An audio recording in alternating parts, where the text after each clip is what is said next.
How to create all kinds of warped text effects in Affinity Photo. You also need Designer. Go to the Artistic Text tool and then create some text. I'm just going to create the word text. It could of course be anything.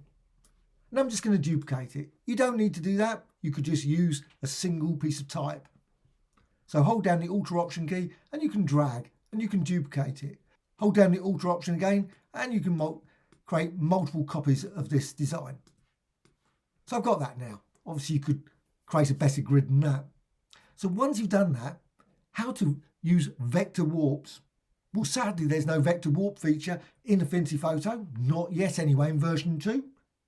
So what you need to do, go to File and down to Edit in Designer. You need Designer for this and version 2, which of course has got the vector warp feature.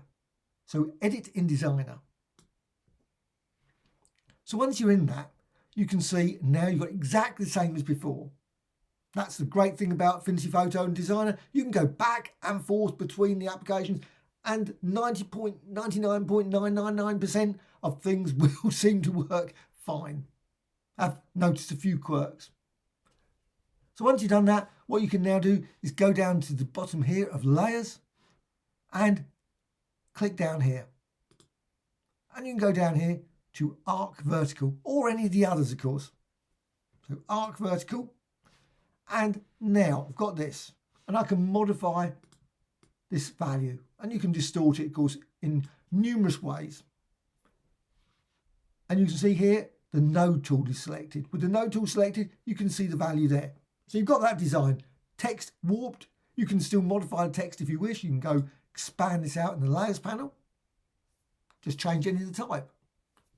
But what you can also do is you can now go File and Edit in Photo. So you can go back to Photo because Photo's got some great features. One thing that unfortunately Designer does not have, and that's lots of effects. Got exactly the same as before. And you can expand this out. Unfortunately, the Layers does not introduce that mesh warp feature at the bottom. That would be a nice feature. It doesn't appear. But what you can do is you can go over here with the warp group selected, go to the node tool, and here's the node tool, and you can see you've still got your warp. And also along the control bar, you've got your value, so you can change it.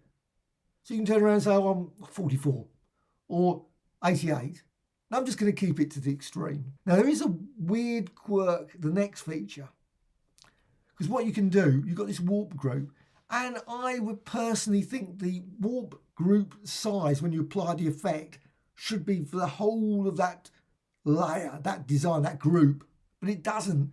So let's just go and show you. Go to Layer, New Live Filter Layer, and then down to Distort and Mesh Warp. So there is a Mesh Warp feature in, but it's obviously applied as a layer on top. It's not a proper Mesh Warp feature as a vector. So Mesh Warp, and it creates that. Now you can get around it by creating a rectangle and adding that as part of the group. Though that seems to add some odd quirks as well. It doesn't work in the way that I think it should work. It seems to go slightly wrong. So I'm just going to go with what I've got here. But it does mean that if you stretch it too far, you'll notice some imperfections appearing. But of course, you can always export it to a 5,000 by 5,000 document. Make it really big. And of course, you can make this document very big as well. Once you can then do, you can distort this. You can just drag down this mesh warp. And you can see these points and you can modify it in numerous ways. Please check out my video or videos on how to use this mesh warp feature. And you can see you can distort it. Now, as pointed out, if you distort it too far, it really starts to look a bit rough. It's not great. You can distort it so far and then it'll look pretty bad. But what you can do, you can always go back to the warp group and you can still modify this value. So if I say 70 there, you can see as I do that, it warps again. And I can stretch it and distort it in all kinds of ways. Now, of course, I can go here and I can simply click and distort it even more. So you don't have to keep the arc. So you can distort it in, say, like that way. And you can create some very weird and wonderful. And you can add additional points as well. And lots, much more. Okay, so I've got that. Well, you'll notice that the warp group and the mesh warp, you've got all these layers underneath them. So you've got them all there. You can select any of these. Now, slightly hard to work and edit with, say, that one because it's disconnected from there. But say this one. So you can go over here, go to the artistic text tool, and you can then select it. And you can put the word type. You don't have to have text. Also, you can say, oh, because it's green, you might say, oh, let's make that black, or yes, so you can see it. So you can see now you've got the word type. And of course you can do other things as well. But of course you can't select it here. You can't just click there. You have to click here where the box is. Otherwise it just will not work. And you can move it around. So you can actually, obviously, it gets a gap there, of course.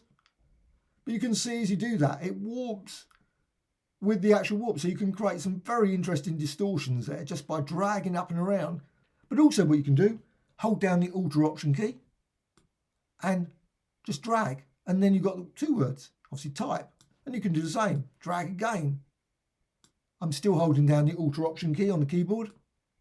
And you can see then I've got another one, so type.